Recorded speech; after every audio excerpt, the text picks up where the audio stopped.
वक्फ bill amendment आखिर क्यों बन गया है मुद्दा। आज संसद के अंदर वक्फ का जो बिल है उसके अंदर बदलाव जो है वो किए जा रहे हैं। बीजेपी का कहना है कि ये मुसलमानों के हित के लिए है, लेकिन देश के अंदर जिस तरह से मुसलमानों की स्थिति और उनके साथ घटनाएं हैं वो ये दर्शाती हैं कि जिस तरह से बयानबाजी आती है तमाम लोगों की, उससे साफ होता है कि देश के अंदर बीजेपी मुसलमानों का कितना विकास और कितना अच्छा कार्य मुसलमानों के लिए करना चाहती है। आखिर वक्फ की जो संपत्ति है वो बात अगर की जाए दुनिया में सबसे ज्यादा वक्फ लैंड जो है वो भारत के अंदर है। क्या यही एक कारण है कि उस जमीन पे जो अभी मौजूदा सरकार है वो हस्तक्षेप चाहती है, कुछ प्राइवेट प्लेयर्स को बेनिफिट पहुंचाना चाहती है, या कोई और कारण है?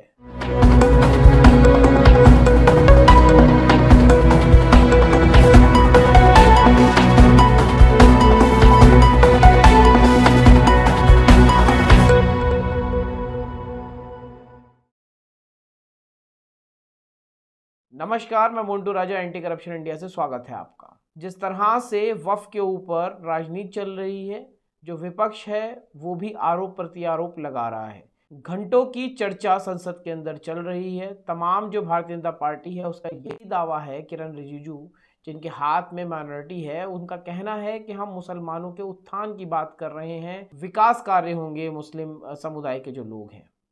वहीं जो विपक्ष है उसका साफ तौर पे कहना है कि ये मुस्लिम विरोधी एक्ट है, जो संशोधन हो रहा है उससे मुसलमानों को और ज़्यादा डेंट पड़ेगा, जो हस्तक्षेप है वो बढ़ जाएगा। वक्फ की जो ये सियासत है इसमें जो चंद्रबाबू नायडू और नीतीश कुमार हैं उनका भी अहम रोल है।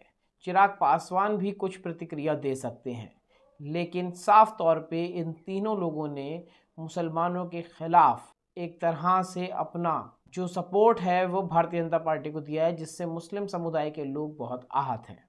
जो ये बिल बनाया गया, क्या इस बिल को बनाने से पहले जो मुस्लिम समुदाय के बड़े बड़े संस्थान हैं या लॉ बोर्ड बने हैं उनसे डिस्कस किया गया था? क्या उनसे उनके इनपुट लिए गए थे? ये भी एक सवाल है। नए बिल के अंदर जो मुस्लिम वक्फ बोर्ड है उसमें सीईओ गैर मुस्लिम भी हो सकता है। अभी तक वक्फ की जो चीज़ें थी वो वक्फ ट्रिब्यूनल में चलती थी, कुछ मुद्दे सुप्रीम कोर्ट और हाई कोर्ट में भी चलते थे, लेकिन अब उसी चीज़ को दोबारा दोहराते हुए ये कहा गया है कि अब वक्फ बोर्ड के जो मामले हैं वो वक्फ ट्रिब्यूनल के अलावा भी कोर्ट में चलेंगे, लेकिन वो पहले से ही चलते चले आ रहे हैं। All India Muslim personal law board जो है वो भी अपना रोष जता रहा है, साथ में और जो लोग हैं उनसे भी वो कह रहा है कि इस बिल अमेंडमेंट के ऊपर अपना रोष जताइए, लेकिन लगता नहीं है कि ये बिल अब रुक पाएगा। जो विपक्ष है वो भी अपनी प्रतिक्रिया दे रहा है। कपिल सिब्बल क्या कह रहे हैं वक्फ बोर्ड के ऊपर, एक बार उनको सुनिए। आज लोकसभा में सत्ता दल ने ये फैसला किया है कि जो वक्फ बिल है वो पेश किया जाएगा और उसको पारित किया जाएगा। वैसे तो हर धर्म में सुधार की जरूरत है, चाहे वो इस्लाम हो, चाहे वो हिंदुइज्म हो, हिंदू धर्म हो या कोई और धर्म हो, क्रिश्चियनिटी हो, तो सुधार तो अच्छी बात है, लेकिन इसके पीछे मकसद क्या है? और मकसद हम देख रहे हैं 2014 के बाद कि एक रिलीजियस कम्युनिटी को टारगेट किया जा रहा है। मैं वक्फ बिल के बारे में बाद में बात करूंगा। आप पिछले 10-11 सालों का इतिहास देख लीजिए। कभी ट्रिपल तलाक के खिलाफ, कभी यूनिफॉर्म सिविल कोड, कभी लव जिहाद, कभी मुसलमानों को टारगेट किया जा रहा है, कभी फ्लड जिहाद, कभी थूक जिहाद, बुलडोजर जस्टिस। तो कहने का मतलब यह है कि अगर एक पॉलिटिकल पार्टी का यही एक पॉलिटिकल एजेंडा है देश के सामने कि किसी तरीके से एक धर्म को टारगेट करके बाकी लोगों के अपने पक्ष में कर लो ताकि हम चुनाव जीत जाएं, ये इनका टारगेट रहा है और ये चलता रहेगा, ये यहां रुकेगा नहीं।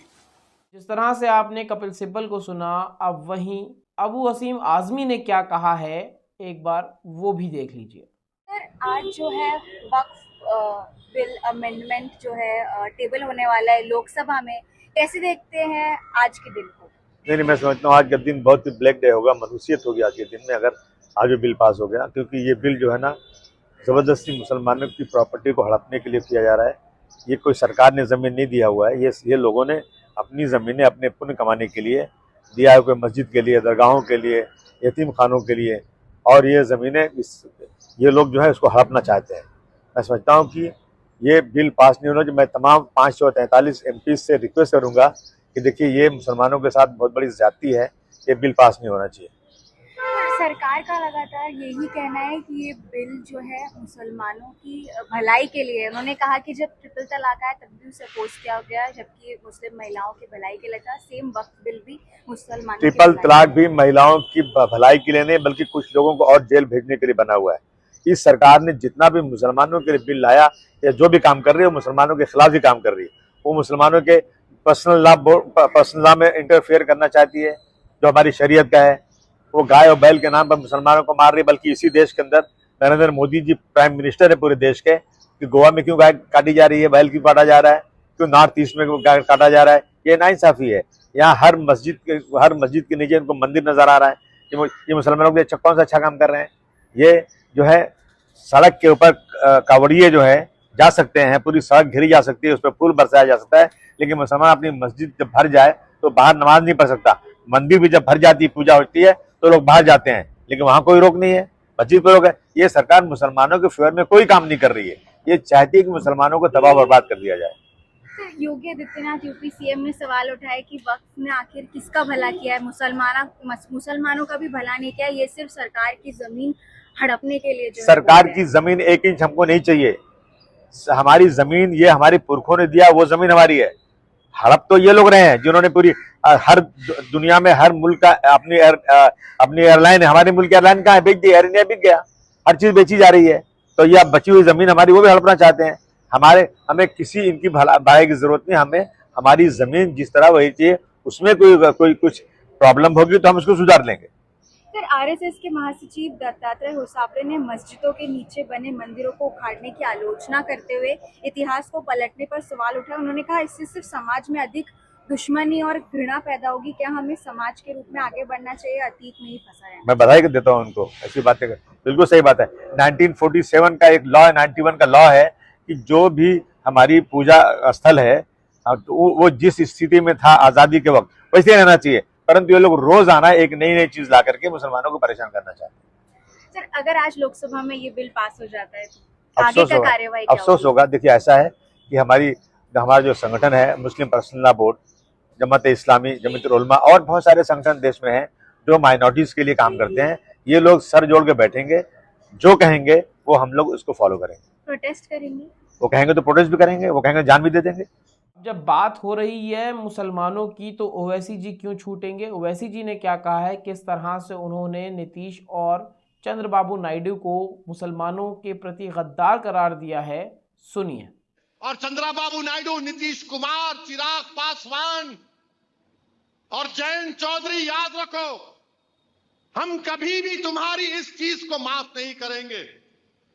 तुम हमारी शरीयत पर हमला जो करने की इजाजत बीजेपी को दे रहे हो, अगर ये चारों बोल दे कि बिल नहीं लाना चाहिए तो बिल नहीं आएगा, मगर तुम बीजेपी को इजाजत दे रहे हो हमारी मस्जिदों को, वक्फ को खत्म करने का, उनकी तायीद करके। आम आदमी पार्टी के राज्यसभा सांसद संजय सिंह ने भी अपना रोष इस पर जताया है और कहा है कि देश के अंदर भारतीय जनता पार्टी दंगे कराना चाहती है। महामानव की सरकार है इस देश में और इतनी कमजोरी की बात कर रहे हैं किरण रिजिजू जी। उनकी सरकार इतनी कमजोर है कि यहाँ पे कोई पार्लियामेंट के ऊपर कब्जा कर लेगा। आप चिंता मत कीजिए। और मुझे लगता है ये पॉलिटिकल बात है उनकी। इस बिल को लाने का मकसद असली मुद्दों से ध्यान हटाकर देश में झगड़ा कराने का है, इसके अलावा इसमें कुछ नहीं है। इसमें लिखा हुआ है 5 साल का प्रैक्टिसिंग मुस्लिम होना चाहिए, तभी वो दान दे सकता है। इसमें लिखा हुआ है कि इस कानून के अंदर आपको जितनी भी वक्फ की संपत्तियां हैं उसका कागजात देना पड़ेगा 6 महीने के अंदर। आप मुझे बताइए, जब आप खुद कह चुके हो कि 100% संपत्ति डिजिटाइज्ड हो चुकी है, ऑनलाइन हो चुकी है वामसी पोर्टल पे, आपने सुप्रीम कोर्ट में एफिडेविट दिया है, बावजूद इसके आप कागज मांग रहे हैं। इसका मतलब इनका मकसद ये है झगड़ा कराने का, देश भर में बवाल कराने का, वही ये कर रहे हैं। दूसरा जो उम्मीद को लेकर जो इन्होंने वक्फ बिल का जो नाम बदलकर उसको उम्मीद कहा गया। अरे नाम ये कुछ भी दे दे, मकसद तो इनका देश को नाउम्मीद करने का है। वहीं कांग्रेस पार्टी के राज्यसभा सांसद इमरान प्रतापगढ़ी ने भी अपना रोष जताया, सर पे पट्टी बांधे हैं और वक्फ बोर्ड का जो अमेंडमेंट हो रहा है वक्फ बोर्ड के बिल में, उसकी खिलाफत कर रहे हैं। अब मुझे लगता है देश के हर शांति प्रिय व्यक्ति को अपने माथे पर यही लिखवा करके चलना पड़ेगा, तभी सरकार मानेगी, तभी सरकार लोकतंत्र में प्रतिरोध की भाषा को समझेगी। तो तमाम जो विपक्ष है वो कह रहा है वक्फ बोर्ड के खिलाफ बोल रहा है, जो अमेंडमेंट करना चाह रही है सरकार उसके खिलाफ बोल रहा है। आपको क्या लगता है, क्या इस तरह का विरोध करके या फिर जता के क्या ये अमेंडमेंट हो जो रहा है वो रुक पाएगा? एक तरफ भारतीय जनता पार्टी का कहना है कि मुस्लिम समुदाय के पक्ष में है, उनके विकास के लिए है, वहीं जो धरातल पे स्थिति है, क्या ये मुसलमानों के लिए विश्वास करना आसान है? अपनी राय प्रतिक्रिया कमेंट द्वारा साझा करें। क्या आप सोचते हैं वक्फ बोर्ड में जो अमेंडमेंट हो रहा है बिल के अंदर उसको लेके, और जो तमाम विपक्ष के आपने बयान सुने हैं उस पर अपनी राय प्रतिक्रिया कमेंट द्वारा साझा करें। अगली अपडेट के साथ आपके समक्ष फिर प्रस्तुत होंगे। नमस्कार।